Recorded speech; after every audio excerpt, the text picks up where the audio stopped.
911 Weather Watch with Chief Meteorologist Rachel Frank.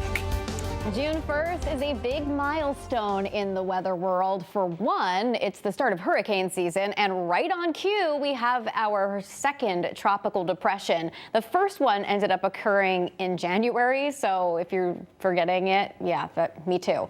So this is tropical depression number 2 with winds of 35 miles per hour. Here's the Florida Peninsula, but the storm is actually moving away from the United States and towards Cuba as it continues to weaken.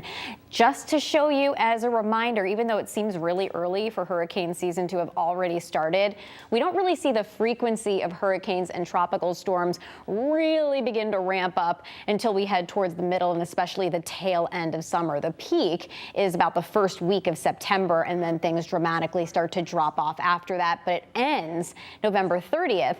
I said June 1st is a big milestone because it's also the start of meteorological summer, the warmest quarter of the year.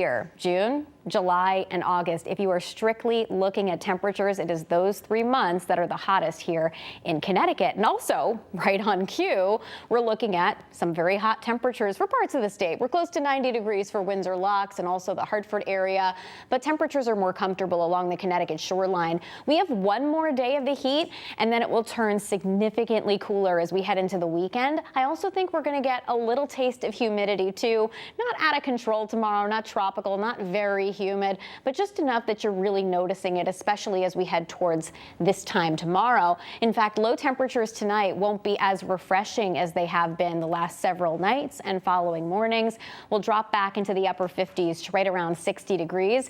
Tomorrow, we're climbing into the low 90s. We could take a run at the daily record high temperature for the Hartford area. Sunny, hot, but not as hot along the shoreline. Mid 80s in Hammonasset and mid 70s for Ocean Beach Park. But the heat ends with a bang. While much of the day tomorrow is going to be dry and sunny, as we head through the afternoon, there will be a rising likelihood for scattered showers and thunderstorms, and most of these will be garden variety with a brief downpour, some rumbles of thunder, gusty winds, maybe even some small hail. There is a chance for an isolated severe thunderstorm. The greatest risk with that would be for some damaging winds, but again, I think that most of us just see a regular kind of garden variety summer storm as we head through the afternoon and into the evening.